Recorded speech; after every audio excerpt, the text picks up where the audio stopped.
Pues vamos a saludar enseguida a Jordi Cañas, eurodiputado de Ciudadanos, que ha seguido con especial atención y detenimiento todo este caso, el caso Pegasus, y que ha hecho un informe además muy interesante, relativo también a ese supuesto espionaje a los independentistas catalanes. Jordi Cañas, buenas noches. Buenas noches. Está usted en el Parlamento Europeo, ¿verdad?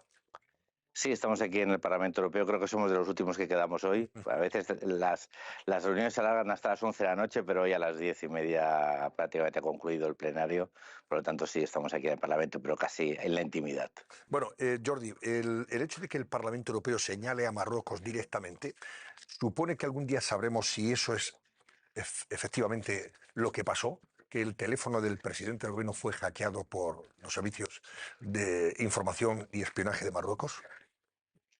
Bueno, desgraciadamente tengo que decir que más que el Parlamento Europeo, una comisión del Parlamento Europeo, una comisión especial que se creó cuando se destapó, digamos, el caso Pegasus o el uso irregular de este programa espía en todo el mundo.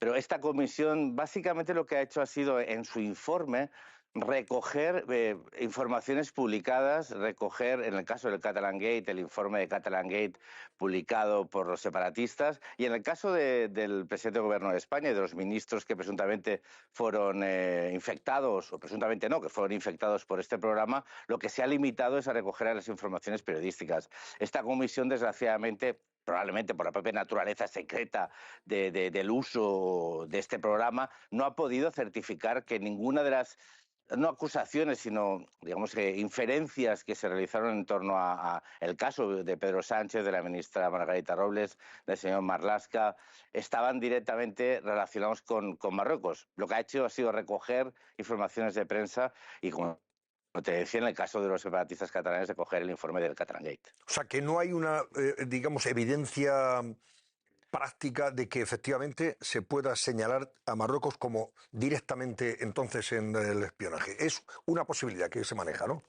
Sí, es que uno de los debates que se tiene respecto, que se ha tenido en la comisión, lo que pasa es que la comisión, digamos, que ha hecho un informe que yo he calificado desde el inicio, desde que se presentó el primer borrador, como un informe muy poco riguroso, porque lo que hacía era afirmaciones o inferencias sin tener unos datos ciertos. Por la propia naturaleza de este programa, lo que se podía llegar a determinar, y siempre con precaución, porque se pueden producir falsas infecciones, es que ha habido un teléfono que ha estado infectado por este programa. Pero es imposible determinar la trazabilidad, es imposible decir quién te ha infectado. En el caso de Pedro Sánchez, pues parece que por las fechas en que se produce esa infección, probablemente pues lo que fuera era instancias de Marruecos, pero si fuese así, merecería ya no solo que estuviese en el informe del Parlamento Europeo, sino que sería realmente un escándalo mayúsculo a nivel de diplomacia internacional. Pasó lo mismo con el teléfono, recordáis, el teléfono de Macron, que se sospechó que fue Marruecos quien lo infectó también con un programa espía,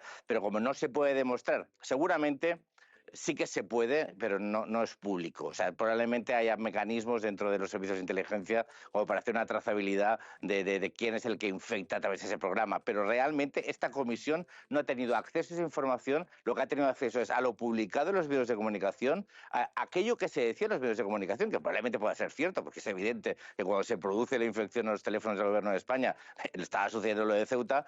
Y después, en el caso del Catalan Gate, de los separatistas catalanes, es otro debate que, si quieres, o podemos desarrollar con un poco más de tiempo. Pero repito, este informe no puede afirmar o, digamos, confirmar lo que no se puede. Y para concluir, nada de lo que se dice aquí se podría utilizar como prueba forense delante de un juez. Y en el caso del Catalan Gate, que se fue llamado así, ¿no?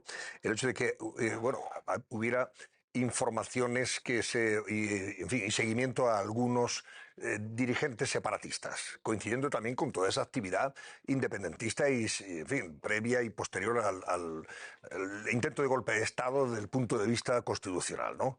Con ese referéndum ilegal. Ahí se produjeron esos seguimientos, y en el caso de que se hubieran seguido, ¿el Parlamento Europeo considera adecuado que se siga alguien que quiere romper la unidad constitucional de España?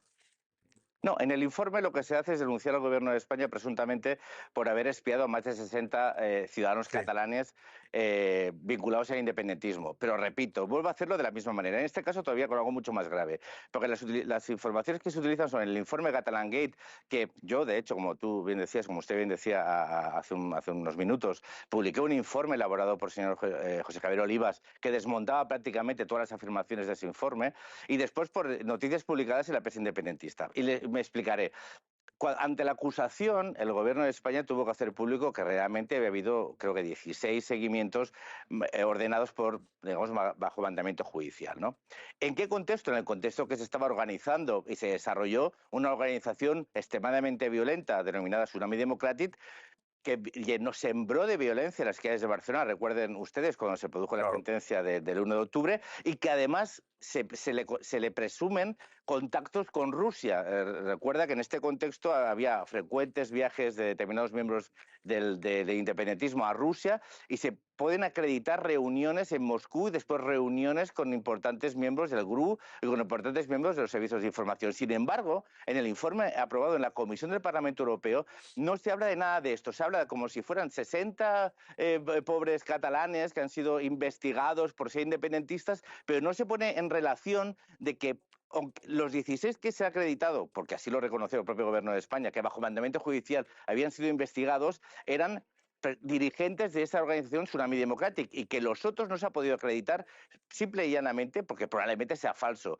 Pero el Catalan Gate, como ustedes perfectamente conocen, ha sido un informe elaborado como un instrumento de propaganda del separatismo y para desviar la atención de dos cosas. Uno, de los gravísimos acontecimientos que se vivieron en Cataluña con el Tsunami Democrático a raíz de la sentencia, y dos, de las conexiones acreditadas entre el independentismo catalán y Rusia, para que Rusia, a través de una injerencia directa en la situación política en Cataluña y en España, debilitara a la Unión Europea. Y eso han conseguido, desgraciadamente, quiero decir, con este informe, desviar la atención de otra comisión del Parlamento Europeo que ha exigido que se investiguen las conexiones entre el independentismo catalán y los servicios de información rusos, porque Rusia estaba utilizando lo sucedido en Cataluña desde el 17 hasta el 20 para debilitar la Unión Europea, atacando la integridad territorial de un Estado miembro como es España.